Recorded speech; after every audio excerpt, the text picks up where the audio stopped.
Bismillahirrahmanirrahim. Assalamualaikum warahmatullahi wabarakatuh. Perkenalkan, nama saya Rias Cipati dengan NIM F1C020125 dari Fakultas Teknik Prodi Teknik Mesin. Jadi di sini saya akan mengundang seorang mahasiswa dari Prodi Hubungan Internasional dari Universitas Mataram. Kepadanya dipersilakan. Jadi mohon diperkenalkan dulu. Namanya siapa? Oke, halo semuanya, saya Lalu Agung Arif Maja dari Prodi Hubungan Internasional semester 1 Universitas Mataram. Jadi di sini saya mengundang Anda dengan tujuan untuk mewawancarai sedikit mengenai seperti apa Pancasila itu dalam pandangan Anda. Oke, singkat saja, Pancasila merupakan brainchild atau cita-cita dari para founding father atau pendiri bangsa Indonesia. Jadi sebenarnya Pancasila sudah hadir jauh dari sebelum Indonesia itu dibangun. Nilai-nilai dalam Pancasila diambil dari keseharian atau budaya dari masyarakat Indonesia sendiri. Jadi sudah jelas bagaimana Pancasila itu cocok dengan kepribadian atau dengan ciri khas dari bangsa Indonesia karena diambil dari nilai-nilai yang sudah dilakukan oleh bangsa Indonesia itu sendiri. Kemudian menurut Anda apakah Pancasila ini sudah berjalan dengan lancar di dalam masyarakat dan dijalankan oleh pemerintah? Oke, jadi di SMA dulu kita pernah mempelajari bahwa ada dua fungsi dari Pancasila itu. Yang pertama ada fungsi instrumental dan yang kedua ada fungsi praksis. Fungsi instrumental itu adalah Pancasila menjadi produk hukum yang nyata. Artinya ketika orang melanggar pasal atau Pancasila itu, maka ia akan mendapatkan sanksi dari perbuatannya.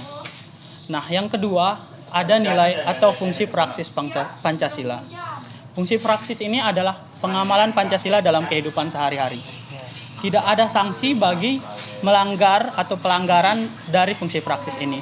Tetapi konsekuensinya adalah kita kehilangan identitas sebagai bangsa Indonesia, yaitu Pancasila itu sendiri. Jadi bisa kita lihat sekarang di era globalisasi ini bahwa fungsi praksis atau masyarakat mulai meninggalkan fungsi praksis Pancasila karena cenderung mengikuti budaya barat yang dibawa oleh arus globalisasi.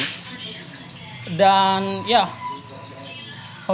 seperti yang saya katakan tadi bahwa fungsi kita perlu kita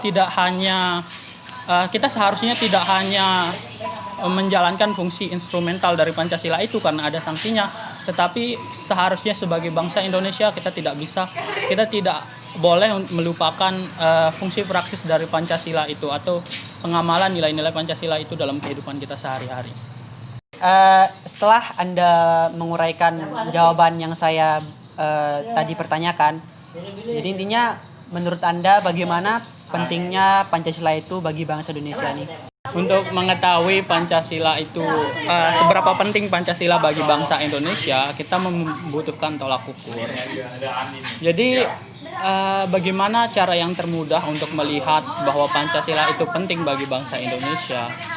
Kita dapat menyaksikan sekarang Pancasila itu dilampirkan di dalam Undang-Undang Dasar Negara Indonesia, di mana Undang-Undang Dasar itu merupakan sumber dari segala hukum di Indonesia. Nah, hal itu yang saya katakan tadi bahwa Pancasila memiliki fungsi instrumental atau sumber hukum dari segala hukum. Di semester 1 Hubungan Internasional, saya mempelajari filsafat Pancasila pada mata kuliah kewarganegaraan. Di sana saya mendapat beberapa pendalaman mengenai pendekatan dalam melihat Pancasila. Jadi ada 3 pendekatan yang dapat kita gunakan untuk menilai seberapa penting atau melihat seberapa penting Pancasila bagi bangsa Indonesia. Yang pertama adalah pendekatan ontologi. Terus yang kedua ada epistemologi dan yang terakhir adalah pendekatan aksiologi. Oke, saya langsung ke pembahasan yang pertama yaitu pendekatan ontologi. Simpelnya pendekatan ontologi itu bahwa nilai-nilai dalam Pancasila itu nyata adanya. Bagaimana kita bisa melihat nilai-nilai ini nyata? Itu berupa produk hukum. Seperti yang saya sebutkan di awal bahwa Pancasila dilampirkan dalam Undang-Undang Dasar, yang berarti bahwa Pancasila menjadi sumber dari hukum, segala hukum di negara kita. Yang kedua adalah pendekatan epistemologi. Jadi pendekatan epistemologi ini adalah bagaimana pengetahuan kita mengenai Pancasila. Pendekatan epistemologi berisi tentang Pancasila berisi tentang norma-norma baik atau buruk suatu perkara. Jadi dengan Pancasila kita dapat menilai suatu itu buruk atau baik. Dan Pancasila juga sudah ada bahkan sebelum bangsa Indonesia ini didirikan. Jadi kita bisa melihat identitas bangsa Indonesia dari Pancasila itu sendiri. Dan yang terakhir yaitu pendekatan aksiologi. Pendekatan aksiologi itu merupakan pemanfaatan dari epistemologi tadi. Jadi kita sudah tahu bahwa kita memiliki dasar pengetahuan terhadap Pancasila, maka kita manfaatkan pada pendekatan aksiologi, yaitu dengan memasukkan Pancasila ke dalam Undang-Undang Dasar kita menjadi produk hukum. Nah, jadi kesimpulan saya dari diskusi kita hari ini bahwa Pancasila sejak lama sudah dibentuk oleh para pendiri bangsa kita, the founding father, diangkat dari identitas bangsa Indonesia itu sendiri. Kemudian Pancasila sudah banyak mengalami uji coba baik ilmiah, dan sampai sekarang Pancasila mampu bertahan dalam mempersatukan bangsa Indonesia. Jadi jelas bahwa Pancasila sangat penting bagi bangsa Indonesia. Terima kasih. Jadi, Pancasila dikatakan sebagai identitas bangsa karena sudah terbukti bahwa banyak uji coba yang sudah terjadi dalam bangsa ini. Banyak permasalahan-permasalahan dan problema-problema yang mengancam kesatuan bangsa Indonesia.